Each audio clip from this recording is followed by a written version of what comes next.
Yun guys, today is the day na ikakabit na natin ng maayos yung ating dashcam, no?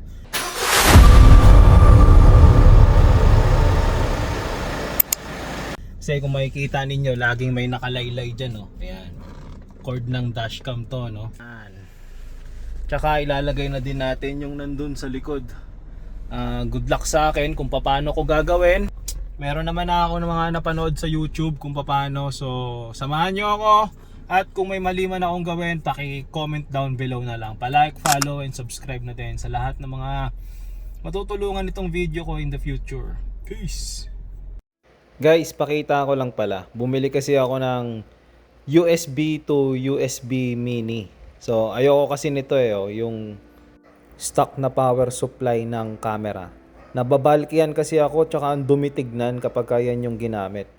Bali, yung malaki na gamit ko dyan, papalitan ko rin yan sooner or later. Pero naka USB to USB mini yung power supply ng camera. Ito important part, testingan nyo muna bago nyo ikabit. Kasi baka sira yung camera sa likod na iwawiring ninyo. Tapos naikabit nyo na tsaka nyo lang nalaman. Sobrang aberya yun. Kada bibili ka talaga ng camera, kung i-DIY mo, may kasama na yan na pang sikwat. Yan yung hawak kong orange. Yung nabili ko, 4 na piraso, magkakaibang hugis yung nakuha. Bale, ipapasok mo kasi dun sa pinakaibabaw ng sasakyan yung mga wire na yan. Tapos, meron din namang butas yan sa ibabaw. Ayan. Para malusot mo yung mga wire tapos hindi talaga siya makikita. Bale, ang makikita na lang is yung pagkakakabit ng wire dun sa mismong camera. Bale dito guys, dapat sobrang ingat kayo kasi malambot lang yung bubong ng sasakyan Natutupi agad siya. So dapat talaga as in dahan-dahan kayo. Tsaka i-utilize nyo yung paggamit ng tools. Ang isang bagay na hindi ko naisip dyan, sana tinanggal ko muna yung camera para nakakadaan yung kamay ko dyan kasi masyadong malaki. Etong part din na to yung pinakamahirap. Sa totoo lang kasi pagdating dun sa gilid, parang umi-slide na lang yung mga wire. Dito, kabadong-kabado talaga ako kasi sobrang papangit yung unit kapag napunit yung bubong nung sasakyan. Ito nga pala yung sinasabi kong butas. O yan, lulusot lang dun yung wire. Tapos pagagapangin nyo dyan sa mismong bubong. Malambot yan Sobrang lambot yung part na yan. Kaya ingatan ninyo. Pag may natupi dyan, parang ang nakakatakot ibalik Yan, bale dyan sa may grab handle, dyan ako nag-ending. Tapos paghihiwalayin ko na yan, dalawang wire na yan. Yung isa papunta sa power supply, tapos yung isa papunta sa likod. Huwag kayong magkakamali, hassle yun. Sa pagkabit naman dito, ipapasok nyo lang dun sa mismong rubber ng pinto. Kaya makapal yan, mamaya makikita ninyo pababa ng pababa yan. Hanggang dun sa ilalim ng glove box. O yan, di ba ang linis? Next kong papakita yung lulusutan ng USB sa ilalim. Ayan meron na siyang butas na lulusutan para hindi na kailangan tanggalin yung mismong glove box. Kung nahihirapan kayong ilusot, gumamit kayo ng alambre. Pero matigas naman yung wire na nabili ko kaya hindi ako ganong nahihirapan. Ayun. So far, ito yung pinakamalinis talaga. Hanggang dyan na lang talaga yung wire. Matigas na. Kung Montero din sasakyan nyo, matigas na pagka nilampas nyo dun. So next natin dito yan, pagagapangin natin dyan, papunta dun sa likod. Bale, B pillar, C pillar, papuntang likod.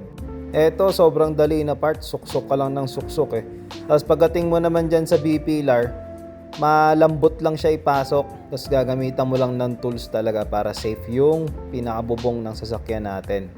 Pero ako, hinila ko lang, kasi kinamay, pumasok na siya Kaya, safe naman, wala naman naging problema, 'di ba? Makinis. B pillar to C pillar, madali lang din. Sobrang dali lang nito. Parang same lang din dun sa harapan. Ayan swipe lang, pasok na yan hanggang dulo. So yun, pasensya na pawis tayo kasi April ngayon, 2026. Kung kailan nyo man mapanood to, pero mataas yung presyo ng diesel sa panahon ngayon. Sobra. Kaya hindi ko mapaandar yung aircon habang nagtatrabaho. So guys, kung makakatulong sa inyo tong video na to, please consider to subscribe naman and like the video na din. Share nyo na din sa mga tropa ninyo kung may kilala kayo na gustong mag-DIY ng CCTV ng sasakyan nila. Etong part na to, slide lang. Sobrang dali lang nito. Pero papunta na tayo sa exciting part. Sobrang exciting part kasi babaklasin natin yung pinakalikod ng Montero natin. Para hindi talaga makita yung wire papunta sa likod. Ayan, bale pinasok ko yan dyan sa bubong tapos pinadaan ko dito sa kulay black na yan. Sobrang hirap niyan nung part na yan, gumamit kayo ng alambre. Kung medyo nag-aalangan kayo dito, I would highly suggest na pumunta na lang kayo sa mekaniko na pwedeng magkabit nito, no?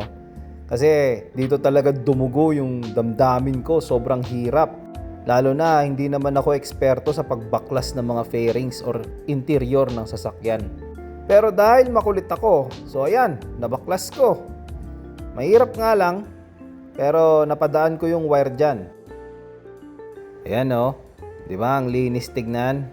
Walang matatanaw na wire, lalo na pagka naikabit na ulit natin yung tinanggal na fairings. Again, reminder lang, kung tinanggal ninyo yung fairings, lagi nyong i-check kung naiwan yung clip, tapos ibalik ninyo kung saan nanggaling. At ayun, ito na yung finished product. Naibalik naman natin ng maayos pero hindi ko pa nadidikit yung mismong camera. Ayan o, nakalaylay pa siya. So ayun po, grabe yung dilim na, natapos na tayo. Pakita ko lang. Ayan, naka-flash pa. Hindi lang siya ganong kita ngayon kasi nakayuko siya eh. Hehehe. Wala akong dalang screw, yun ang pasaklap. So ayun, okay na. Grabe, pagod ako. Sobrang hirap pero ito yung pinaka malinis na way na nakita ko, no. Bale, shoutout nga pala kay The Parking Noob. Parehas natin siya nakamontero, kulay black yung kanya. Sa kanya ko nakuha yung idea kung paano ikabit tong dashcam natin. Well, maraming salamat doon sa video mo. Hindi ako ganong nahirapan, hindi ako ganong napaisip. Medyo mahirap lang talaga yung proseso pero very worth it.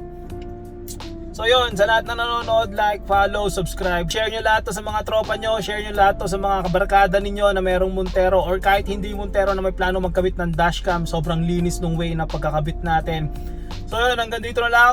Peace!